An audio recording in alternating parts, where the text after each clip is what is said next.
All right, right here we're going to show you how to replace a wheel stud. So this particular wheel stud is damaged on the end, if you can see here.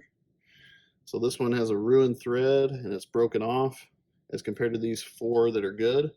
So we're going to knock out this damaged one and replace it with a new stud. So to knock it out, it's pretty simple. What you want to do is you want to turn that wheel hub to where there's clearance behind it. So if you look over here, you want to turn this where it's not going to hit into anything that's behind here. So we're going to turn this guy to where there's an opening so it won't hit that bolt.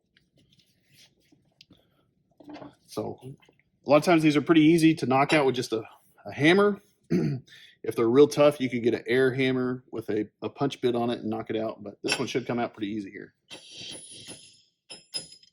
So a couple whacks of it, we'll get it wiggled out.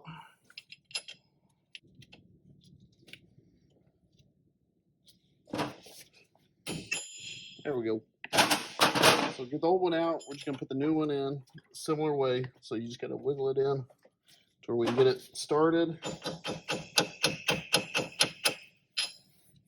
Like so. And then we have this special tool. Essentially all this tool is a bearing. So this bearing supports on here. And then we can just pull it in with a nut. So we turn the nut and it pulls that stud in. So pretty simple.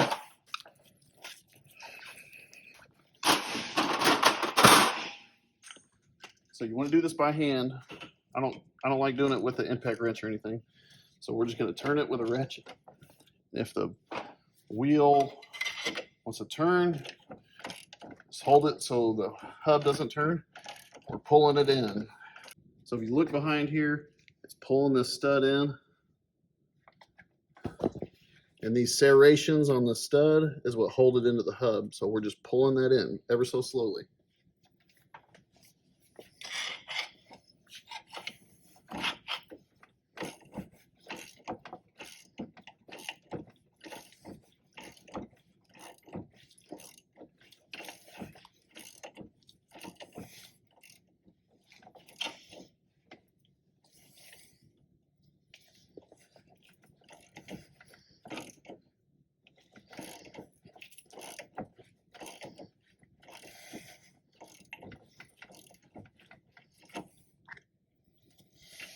So if you look behind here, you can tell that that stud's totally bottomed out in there.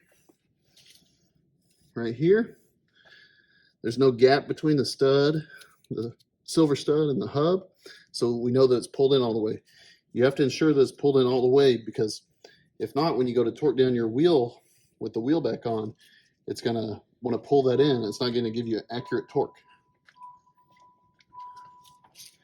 So once it's pulled in all the way, all we got to do is loosen up our nut, take our wheel, our installer bearing off. It's ready to go. That's it. That's an easy way to replace a wheel stud.